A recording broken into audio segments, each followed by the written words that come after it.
दोस्तों आज मैं आप लोगों के लिए लेकर आया हूँ तेज गुरु सर श्री द्वारा लिखी गई विचार नियम इस किताब की समरी। दोस्तों, क्या आपका एक सकारात्मक वाक्य पूरी दुनिया को याद रह सकता है? क्या आपका एक सशक्त विचार पूरी दुनिया को एक नई दिशा दे सकता है? क्या आपका एक दमदार लक्ष्य पूरी दुनिया को बदल सकता है? इन तीनों सवालों के जवाब हाँ हो सकते हैं अगर आपने कल सुबह उठकर ही ये संकल्प लिया कि आज से मेरे संपर्क में आने वाले या मुझे दिखाई देने वाले वस्तु, घटना या व्यक्ति के बारे में मैं जानबूझकर अच्छा सोचूंगा और हर एक से मैं आशावादी व्यवहार करूंगा। और जैसे ये संकल्प हम सुनते हैं तो हो सकता है हमारे मन में ये विचार आए कि ऐसे कैसे हो सकता है, कोई अगर मेरे साथ अच्छा व्यवहार नहीं करे तो मैं कैसे उसके साथ अच्छा व्यवहार कर सकता हूँ, नकारात्मक परिस्थिति में मैं सकारात्मक रिस्पॉन्स कैसे कर सकता हूँ। और यहीं पर तेज गुरु सर श्री जी हमें बताते हैं कि यही तो हमें समझना है कि समस्या है कहीं बाहर नहीं रहती है, वो सिर्फ और सिर्फ हमारे मस्तिष्क में ही जीती है। अगर समस्या हमारे मस्तिष्क में जीती है तो उसका समाधान भी हमारे मस्तिष्क में ही होता है। जिंदगी में घटनाएं घटित होती रहती है, लेकिन हर घटना को समस्या का लेबल लगाना यही सबसे बड़ी समस्या है। दोस्तों, अगर आप ये जान जाते हो कि समस्याएं हमारे मस्तिष्क में जीती है और उनका समाधान भी हमारे मस्तिष्क में ही होता है, और अगर आप आपके मस्तिष्क को शांतिपूर्ण अनुभव, सकारात्मक शब्द और सत्यात्मक विचारों से भर देते हैं तो बहुत जल्दी से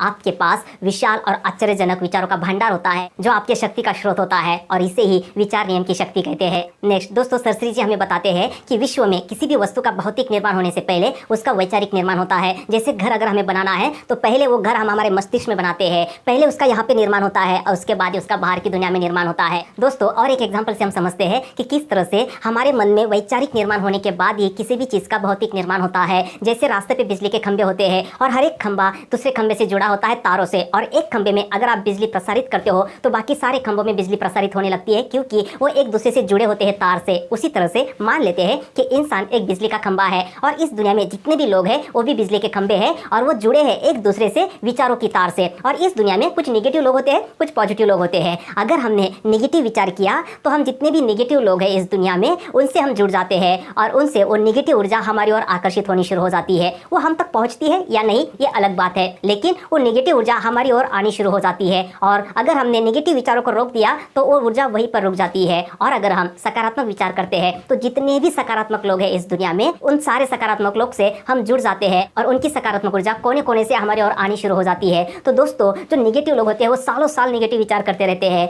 और दुनिया के कोने कोने से वो नेगेटिव ऊर्जा को आकर्षित करते रहते हैं और असफलता की राह पर चलते रहते हैं। और इसलिए जितना ज्यादा सकारात्मक विचार हम करेंगे उतना ज्यादा सकारात्मक लोगों की ऊर्जा से हम जुड़ेंगे और वो सकारात्मक ऊर्जा हमारी जिंदगी में आनी शुरू हो जाती है। नेक्स्ट दोस्तों, जो विचार होश में और जोश में किए जाते हैं वही विचार हकीकत में बदलते हैं। दोस्तों, अगर हमें समझ में आ गया कि किसी भी चीज का भौतिक निर्माण होने से पहले उसका वैचारिक निर्माण होता है, पहले उसे विचारों में क्रिएट करना पड़ता है, तो अब हमें यह समझना चाहिए कि कौन से विचारों का भौतिक निर्माण होता है, क्योंकि हर विचार का भौतिक निर्माण नहीं होता है। जैसे सिकचल्ले वाले जो विचार होते हैं वो कभी भी हकीकत में नहीं बदलते हैं। अगर हमारा एक विचार दूसरे विचार को काट रहा है तो वो विचार का कभी भी भौतिक निर्माण नहीं होगा। जैसे फॉर एग्जाम्पल, एक व्यक्ति ये मानता है कि मेरे घर में अगर सुख शांति आती है तो कितना अच्छा होगा। अब जैसे ही उसका ये विचार काम करने लगता है, उसकी सृजन की प्रक्रिया शुरू हो जाती है, लेकिन तभी दूसरे दिन वही व्यक्ति विचार करता है कि मेरे घर में शांति कैसे आ सकती है, क्योंकि मेरी पत्नी कभी सुधरने वाली नहीं है, मेरा भाई कभी सुधरने वाला नहीं है। अब क्या हुआ, उसके पहले विचार को इस दूसरे विचार ने काट दिया। कुछ लोग क्या करते हैं, एक पॉजिटिव विचार करते हैं और दूसरी बात तुरंत उसके ऑपोजिट नेगेटिव विचार करते हैं। ऐसे लोगों की जिंदगी में, ऐसे लोगों के घर में कभी खुशी कभी गम का माहौल चलता रहता है। इसलिए जो विचार होश में किए जाते हैं, अगर आपका एक विचार दूसरे विचार को नहीं काटता है तो वो हकीकत में बदलते हैं। लेकिन इसी सूत्र का दूसरा पहलू है कि जो विचार जोश में किए जाते हैं वो हकीकत में बदलते हैं। तो आपके पॉजिटिव विचारों में एक जोश चाहिए। हमारे पॉजिटिव विचारों में हम जोश कैसे भर सकते हैं? अगर आप उस विचार को लेकर चिंतन करते हैं, मनन करते हैं, तो क्या होता है, उस विचार की पुनरावृत्ति होती है और उसे एक भावनात्मक बल मिलता है जिससे उसके अंदर जोश पैदा होता है। और इसलिए विचार हमेशा होश में किए जाने चाहिए और ऑफकोर्स जोश में किए जाने चाहिए। किसी महापुरुष को किसी ने पूछा था कि कौन से सपने साकार होते हैं, क्या हमारे हर सपने साकार होते हैं? तो उस महापुरुष ने बहुत सही जवाब दिया था। उसने कहा था कि वो सपने साकार नहीं होते हैं जो हम रात को सोते वक्त देखते हैं, बल्कि वही सपने साकार होते हैं जो हमें सोने नहीं देते हैं, मतलब जिनमें बहुत होश होता है और जिनमें बहुत जोश होता है। नेक्स्ट, उस पर ध्यान दे जो आप चाहते हैं, न कि उस पर जो आप नहीं चाहते। दोस्तों, हमारी जिंदगी में जो भी घटनाएं घटित होती है वो और कुछ नहीं, हमारी विचारों द्वारा दिया गया ऑर्डर होता है। जैसे ऑर्डर आप देते हो वैसी घटनाएं आपकी जिंदगी में घटित होनी शुरू हो जाती है, वैसे ही आपको महसूस होना शुरू हो जाता है। अगर निगेटिव घटनाएं भी आपके साथ घटित होती है तो वो भी हमने ही ऑर्डर दिया था हमारी तरफ से। अब मन में यह सवाल आता है कि कोई व्यक्ति अपने लिए भला बुरा कैसे सोच सकता है, नेगेटिव ऑर्डर कैसे दे सकता है? दोस्तों, हम वैसे तो होश में नेगेटिव ऑर्डर नहीं देते हैं, लेकिन हम फोकस ऐसी जगह पे करते हैं जो हमें नहीं चाहिए और फिर अनजाने में हमारी तरफ से नेगेटिव ऑर्डर दिया जाता है। जैसे फॉर एग्जाम्पल, कोई व्यक्ति कहता है कि मुझे उस व्यक्ति की शक्ल नहीं देखनी है, उस व्यक्ति से मैं कभी मिलना नहीं चाहता हूँ, तो क्या होता है पता है दोस्तों, आपका माइंड बार बार उसी व्यक्ति की तस्वीर अंकित करता है और वैसे ही लोग आपकी जिंदगी में बार बार आते हैं। आपको ऐसे कहना चाहिए, आपका फोकस इस तरह से होना चाहिए कि मैं जिंदगी में हमेशा पॉजिटिव लोगों से मिलना चाहता हूँ, मैं हमेशा पॉजिटिव लोगों को चाहता हूँ मेरी जिंदगी में। तो क्या होगा, आपका माइंड जो है पॉजिटिव लोगों की तस्वीर अंकित करेगा और ऐसे पॉजिटिव लोग आपकी जिंदगी में आने शुरू हो जाएंगे। कोई कहता है कि मुझे ये मोटापा कम करना है, मुझे मोटा नहीं रहना है, तो क्या होगा, आपके माइंड ने मोटापे की तस्वीर अंकित कर ली। आपको क्या कहना होगा कि मैं पतला हो रहा हूँ और एक आदर्श वजन की ओर मैं आगे बढ़ रहा हूँ। तो क्या होगा, आपका मन जो है, जो आपका आदर्श वेट चाहिए आपको, उसकी तस्वीर अंकित करेगा। जैसे एडवर्टाइज वाले होते हैं, वो इस बात का बड़ा ध्यान रखते हैं और वो हमेशा ऐसी ऐड बनाते हैं जिससे आपके मन में सकारात्मक तस्वीर बने। जैसे कार की ऐड है, उसमें वो बताते हैं कि टेस्ट ड्राइव लिए बिना कार को मत खरीदिए, लेकिन दर्शकों के मन में इस तरह से चित्र बनता है कि टेस्ट ड्राइव ले और कार को खरीद ले। जैसे कोई छोटा बच्चा बहुत जोर से दरवाजा लगाता है तो उसकी मम्मी उसे कहती है कि बेटा दरवाजा जोर से मत लगाओ। तो इससे क्या होता है, बच्चे के मन में दरवाजा जोर से लगाने की तस्वीर बनती है। आप चाहते हो ना कि वो दरवाजा आहिस्ता लगाए, तो आपको वही बोलना है कि बेटा दरवाजा आहिस्ता लगाओ। इससे क्या होगा, बेटे के मन में दरवाजा आहिस्ता लगाने की तस्वीर बनेगी और बाद में उसे वो फॉलो भी करेगा। इसलिए फोकस बहुत इंपॉर्टेंट होता है। आप जो चाहते हो उसी के बारे में बोलो, आप जो नहीं चाहते हो उसके बारे में ना तो सोचना है और ना तो बोलना है। नेक्स्ट दोस्तों, दुनिया वैसी नहीं होती जैसे हमें दिखाई देती है, बल्कि दुनिया वैसी होती है जैसे हम दुनिया के बारे में विचार रखते हैं। इसे थोड़ा एग्जाम्पल से समझेंगे कि हमें दुनिया अलग क्यों दिखाई देती है और दूसरे व्यक्ति को वही दुनिया बिल्कुल अलग क्यों दिखाई देती है। हमें दुनिया अच्छी या बुरी कब दिखाई देती है। दोस्तों, इसके लिए हमें कुदरत का नियम समझना होगा कि जो भी बीज आप बोते हो, कुदरत उसे लौटाती है आपको और मल्टीप्लाई करके लौटाती है। उसी तरह से अगर आपने कोई श्रेष्ठ विचार किया है और बार बार उस विचार को आप कर रहे हैं, तो उसी तरह की घटनाएं आपकी जिंदगी में बाद में आनी शुरू हो जाती है। जैसे अगर आप आपकी जिंदगी में बहुत चुनौतियों का सामना कर रहे हो, तो यह आपके श्रेष्ठ विचारों द्वारा दिया गया आदेश ही है। अगर आपने ये विचार किया होगा और बार बार किया होगा कि मैं जल्दी तरक्की प्राप्त करना चाहता हूँ, तो जल्दी तरक्की प्राप्त करने के लिए आपको ऑफकोर्स बहुत सारी चुनौतियों का सामना करना पड़ेगा। और जैसे आपको ये नियम पता चल जाता है, तो वो चुनौतियां जो है आपको बहुत अच्छी लगने लगती है, आपको प्यारी लगने लगती है। अगर आप दूसरों को प्यार, खुशी और स्नेह देते हैं, तो बाद में वही आपको मल्टीप्लाई होकर मिलता है। जैसे किसी क्लास में एक टीचर जाते हैं और उस टीचर के वक्त वो क्लास जो है बहुत शांति से उनका लेक्चर सुनती है, लेकिन जैसे ही दूसरे टीचर उसी क्लास में जाते हैं, तो वो क्लास के जो बच्चे हैं आसमान सिर पर उठा लेते हैं। क्या हुआ, पहले टीचर के वक्त वही क्लास इतने शांति से क्यों सुन रही थी और वही दूसरे टीचर के वक्त वही क्लास इतनी गड़बड़ी क्यों करने लगी? क्योंकि पहले जो टीचर है उनका ये विश्वास है और ये दिल से ये मानते हैं कि बच्चे बहुत अच्छे होते हैं, लेकिन जो दूसरे टीचर है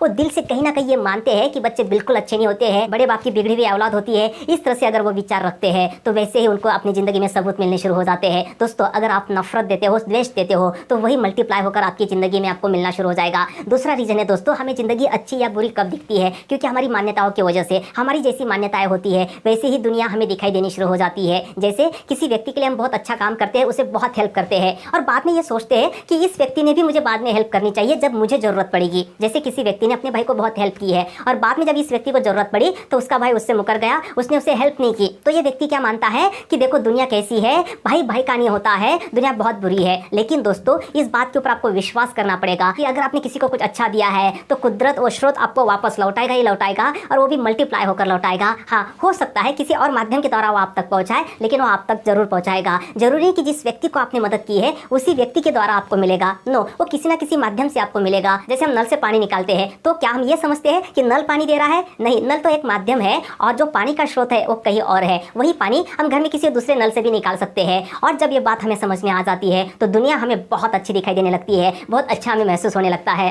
नेक्स्ट, यहाँ पे सब कुछ भरपूर है। दोस्तों, ये कुदरत का एक बहुत बड़ा नियम है। यहाँ पे सचमुच भरपूर है, हर चीज भरपूर मात्रा में है। प्यार, रिश्ते, पैसा, समृद्धि, जो चीजें हमें चाहिए होती है वो भरपूर मात्रा में है। यहाँ पे आप उच्चतम की ओर बड़ी सहजता के साथ आगे बढ़ते हो जब तक आपके मन में नकारात्मक विचार नहीं आते हैं, नकारात्मक विचारों से आप ब्लॉकेजेस क्रिएट नहीं करते हैं, तब तक ये सारी चीजें भरपूर मात्रा में आपकी ओर आती है और इसे ही दिव्य योजना कहा जाता है। दोस्तों, इसे एक एग्जांपल के साथ समझते हैं कि वो जो स्रोत है उससे आप एक पाइप के जरिए जुड़े हुए हो और वो पाइप के द्वारा वो सब कुछ आपको मिलता है और भरपूर मात्रा में मिलते जाता है, आपकी ओर आते रहता है। लेकिन उसमें अगर थोड़े से कंकड़ पत्थर आ गए तो वो बहाव जो है आपकी ओर कम हो जाता है और ज्यादा निगेटिव विचार आप करने लगे और ज्यादा देर तक करने लगे तो वो जो कंकड़ पत्थर है वहीं पे बड़े हो जाते हैं और वो जो बहाव है आपकी तरफ आना रुक जाता है। और इसलिए उस बहाव को आपकी तरफ आने दे, बीच में कभी भी नेगेटिव विचार ना करे, वो दिव्य योजना के अनुसार काम होने दे। अब सवाल उठता है कि हमें कैसे समझ में आएगा कि हमारी जिंदगी में दिव्य योजना के अनुसार काम हो रहा है या नहीं, उस पाइप में ब्लॉकेजेस आए हैं या नहीं आए हैं, ये हम कैसे पता करें? दोस्तों, इसके लिए एक बहुत इंपॉर्टेंट टूल्स है और वो है आपकी फीलिंग। आपको कैसे महसूस हो रहा है? अगर आपको बार बार बहुत अनकंफर्टेबल महसूस होता है, अगर आपको अच्छा महसूस नहीं होता है, तो समझना आपकी दिव्य योजना के अनुसार काम नहीं हो रहा है। बहुत जल्दी से आपको आपके विचारों की ओर ध्यान देना पड़ेगा और जल्दी से सकारात्मक विचारों की ओर बढ़ना पड़ेगा, जिससे आपकी दिव्य योजना के अनुसार फिर से काम होना शुरू हो जाएगा। नेक्स्ट, इंसान की जिंदगी के ऊपर दूसरों के विचारों का असर तब तक नहीं होता है जब तक वो होने नहीं देता है। दोस्तों, जो छोटे बच्चे होते हैं उनकी ज़िंदगी के ऊपर दूसरों के विचारों का असर बहुत जल्दी से होता है, लेकिन बड़े लोगों के साथ ऐसा नहीं होता है। जैसे आपके लिए कोई प्रार्थना करता है कि आप बहुत जल्दी से बीमार हो जाए, आप बहुत जल्दी से बीमार हो जाए,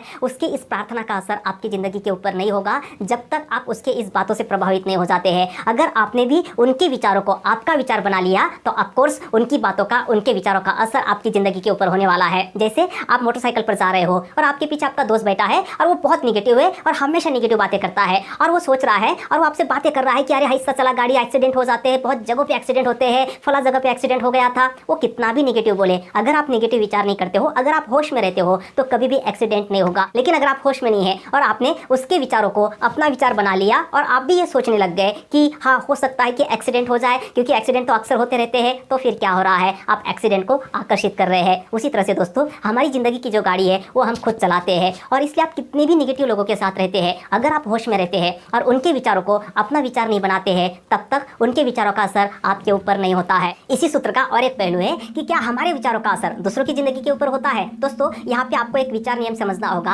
कि अगर आपका विचार दूसरों की दिव्य योजना के अनुसार है तो आपके विचारों का असर उनकी जिंदगी के ऊपर होगा, लेकिन अगर आपका विचार दूसरों के दिव्य योजना के खिलाफ है तो आपके विचारों का असर उनके ऊपर नहीं होने वाला है। फॉर एग्जाम्पल, एक मोहल्ले में एक लड़की रहती है और उस लड़की से उस मोहल्ले के 4 लड़के शादी करना चाहते हैं, और वो चारों लड़के हर रोज ये विचार करते हैं कि इस लड़की से मेरी शादी हो जाए। दोस्तों, यहाँ पे हमें ये बात समझनी होगी कि उस लड़की की चाहना क्या है, उसकी इच्छा क्या है, उसके सपने क्या है, उसके भी अपने सपने हैं, उसकी भी अपनी इच्छाएं हैं, तो उसकी जो दिव्य योजना है वो भी बहुत इंपॉर्टेंट है। यहाँ पे हर किसी को अपनी अपनी दिव्य योजना के अनुसार परिणाम मिलते हैं। नेक्स्ट, आप जो हासिल करना चाहते हो उसे जल्दी से आकर्षित करने के लिए, उसे जल्दी से हासिल करने के लिए आपके भाव, विचार, वाणी और क्रिया में आपको एकरूपता लानी है। दोस्तों, जैसे हमारे विचार और भाव होते हैं वैसे हमारे उच्चार होते हैं, और जैसे हमारे उच्चार होते हैं वैसे ही हमारा आचरण होता है, और जैसे हमारा आचरण होता है वैसे ही कर्म फल हमें मिलता है। अगर आपको किसी चीज को जल्दी हासिल करना है आपकी जिंदगी में तो आपको विचार नियम की एक रचनात्मक प्रणाली को फॉलो करना है, जो कि 5 चरणों में है। सबसे पहला चरण होता है दोस्तों, अपने स्रोत से जुड़िएगा, क्योंकि हमारे जो विचार है वो हमारे चैतन्य से ही आते हैं। जितना जल्दी आप उस असीम शक्ति से जुड़ते हो उतना जल्दी वो चीजें आपकी जिंदगी में आनी शुरू हो जाती है जो आप चाहते हो। मेडिटेशन के द्वारा बहुत जल्दी से आप उस असीम शक्ति से जुड़ सकते हो। दूसरा जो चरण है दोस्तों,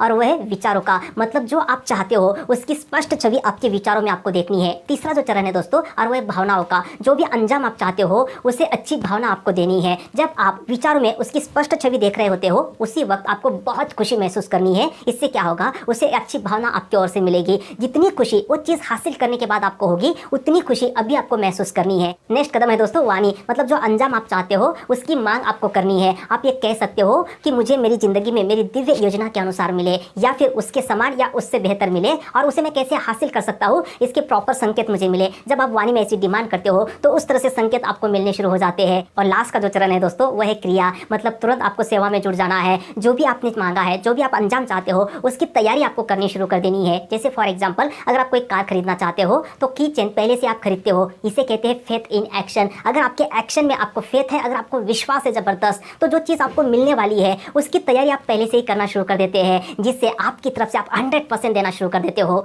दोस्तों, ये जो 5 चरणों की रचनात्मक विचार प्रणाली है, इसका प्रॉपर अगर आप अभ्यास करते हो, इसे अगर आप फॉलो करते हो, तो अभी तक जो विचार नियम हमने समझे हैं, जो विचार सूत्र हमने समझे हैं, उन सभी का एक साथ लाभ आप लेना शुरू कर देते हो। नेक्स्ट है मौन। मौन में जाना बहुत जरूरी होता है दोस्तों। किसी भी चीज को हासिल करना है, अगर उस असीम शक्ति से हमें जुड़ना है तो हमारे चंचल मन को शांत करना बहुत जरूरी होता है। इस किताब में तेज गुरु सर श्री जी हमें कुछ विधियां सिखाते हैं मौन में जाने की। जैसे सबसे पहली विधि है मेडिटेशन की। अगर आप मेडिटेशन करते हो, अपने विचारों के प्रति अगर आप अवेयर हो जाते हो तो बहुत जल्दी से आपका मन शांत होने लगता है। दूसरी विधि है दोस्तों, मैं कौन हूँ, ये सवाल खुद से पूछने की। दोस्तों, जब आपको भावनात्मक तनाव महसूस होता है, जब आपको डर महसूस होता है, तो खुद से सवाल पूछिएगा कि कौन डर रहा है। ये भावनात्मक तनाव जो है किसे महसूस हो रहा है, तो अंदर से जवाब आएगा कि मैं डर रहा हूँ, ये भावनात्मक तनाव जो है मुझे महसूस हो रहा है। तो खुद से तुरंत दूसरा सवाल पूछिएगा कि मैं कौन हूँ। और जैसे आप ये सवाल पूछना शुरू कर देते हैं कि मैं कौन हूँ, मैं कौन हूँ, और आप देखते हो, आप अनुभव करते हो, तुरंत एक शांति छानी शुरू हो जाती है। जितनी बार ये सवाल आप खुद से पूछना शुरू कर देते हैं तो आपका चंचल मन है तुरंत शांत होने लगता है। नेक्स्ट विधि वो सिखाते हैं दोस्तों स्वीकार की। जिंदगी में अगर आपको तुरंत शांत होना है, तनाव को बहुत जल्दी से खत्म करना है, तो उसे स्वीकार कर लीजिएगा। जो भी अप्रिय घटनाएं आपके साथ घटित होती है उसे अगर आप स्वीकार करते हो तो आपका मन उसके बारे में सोचना बंद कर देता है। वैसे तो 90% बातों को हमारा मन स्वीकार कर लेता है और तुरंत शांत हो जाता है, लेकिन कुछ अप्रिय घटना होती है, बहुत बड़े लेवल की होती है उसे हमारा मन जल्दी से एक्सेप्ट नहीं करता है, उसे स्वीकार नहीं करता है। अगर आपका मन उस घटना को स्वीकार नहीं कर रहा है तो थोड़ी देर रुकिएगा और फिर से दोबारा खुद से सवाल पूछिएगा कि क्या इस अस्वीकार को भी मैं स्वीकार कर सकता हूँ, और आप देखोगे आहिस्ता आहिस्ता आपका मन जो है उस अस्वीकार को भी स्वीकार करना शुरू कर देता है। तो क्या हो जाता है दोस्तों, आपका मन वहाँ पे जो अटक गया था वहाँ से जल्दी से फ्री हो जाता है और आप फिर से वर्तमान में आना शुरू कर देते हो। दोस्तों, अगर आपकी जिंदगी को आपको आनंदमय बनाना है तो इस सूत्र को आपको समझना होगा कि चीज़ों की वजह से हमें खुशियाँ नहीं मिलती है, बल्कि वो चीज़ें जब हमारे घर में आती है या हमारे पास आती है उन चीज़ों को लेकर हमारे मन में जो विचार चलते हैं उसके हिसाब से हमें खुशी या दुख महसूस होता है। जरूरी नहीं कि जिस व्यक्ति को सफलता मिल जाए वो खुश हो जाए। जैसे कोई विद्यार्थी अच्छे मार्क्स से पास होता है तो आपको लगता है कि उसने खुश होना चाहिए, लेकिन वो विद्यार्थी दुखी हो सकता है क्योंकि उसके मन में ये विचार चल रहे हैं कि उसके दोस्त को उससे ज़्यादा मार्क्स मिले हैं। मतलब जो विचार हमारे मन में हम चलाते हैं वही हमारे खुशी का या दुख का कारण होता है, और इसलिए हमेशा आपको बेस्ट और सकारात्मक विचारों का संग्रह करना है और उन्हें बार बार हमारे माइंड में दोहराना है। जैसे फॉर एग्जाम्पल, जीवन का हर पल उत्तम है, जीवन के हर पल के साथ, हर मोड़ के साथ मैं खुद को स्वीकार करता हूँ, खुद से प्यार करता हूँ, या फिर मेरे ईश्वर के साथ, गुरु के साथ और प्रकृति के साथ मैं हमेशा तालमेल बनाए रखता हूँ, या फिर मैं पूर्ण हूँ और पूर्ण से हर काम पूर्ण होता है। नेक्स्ट, नक्षत्रों की शक्ति और विचारों की शक्ति। दोस्तों, नक्षत्रों का जो असर होता है हमारी जिंदगी के ऊपर वो बहुत ही अल्प मात्रा में होता है। नक्षत्रों की शक्ति जो है हमारी अभिव्यक्ति के लिए, हमारे खिलने खुलने के लिए सहायक साबित होती है, ना कि वो हमारी जिंदगी में अटकाव डालती है। जैसे जिस पृथ्वी पे हम रहते हैं वो गुरुत्वाकर्षण की शक्ति से हमें खींचती है और इसलिए हम ज्यादा वेट महसूस करते हैं। जैसे हमारा वेट अगर पृथ्वी पे 60 kg है तो वही वेट चांद पर अगर हम गए तो वो 10 kg का हो जाएगा। मतलब पृथ्वी भी हमारी जिंदगी के ऊपर असर कर रही है क्योंकि उसकी जो गुरुत्वाकर्षण शक्ति है वो कंटिन्यूसली हमें खींच रही है। लेकिन दोस्तों, क्या इस वजह से हमारे काम रुक जाते हैं? क्या हमारी सफलता रुक जाती है अगर पृथ्वी हमें नीचे खींचती है? तो नहीं, ये कभी नहीं होता है। जितना असर हमारी विचारों की ऊर्जा का होता है दोस्तों हमारी जिंदगी के ऊपर, उतना किसी भी चीज का असर नहीं होता है। इसलिए जितने सकारात्मक विचारों के साथ आप जिंदगी जीते हो, जितने हैप्पी थॉट्स आपके होते हैं, उतनी आपकी जिंदगी जो है वो सफल हो जाती है और खुशनुमा हो जाती है। दोस्तों, तेज ज्ञान के जो संस्थापक है तेज गुरु सर श्री जी, इन्होंने बहुत सारी ऑसम किताबें लिखी है, लेकिन ये जो विचार नियम किताब है ये मुझे बहुत पसंद आती है क्योंकि लॉ ऑफ अट्रैक्शन बहुत ही बेहतर तरीके से इस किताब में समझाया गया है। आप इसे डिटेल में जरूर पढ़िएगा। मिलते हैं फिर से अगले वीडियो में एक बहुत पावरफुल टॉपिक के साथ, एक बहुत पावरफुल किताब के साथ। तब तक के लिए thank you, bye bye, take care, शुक्रिया।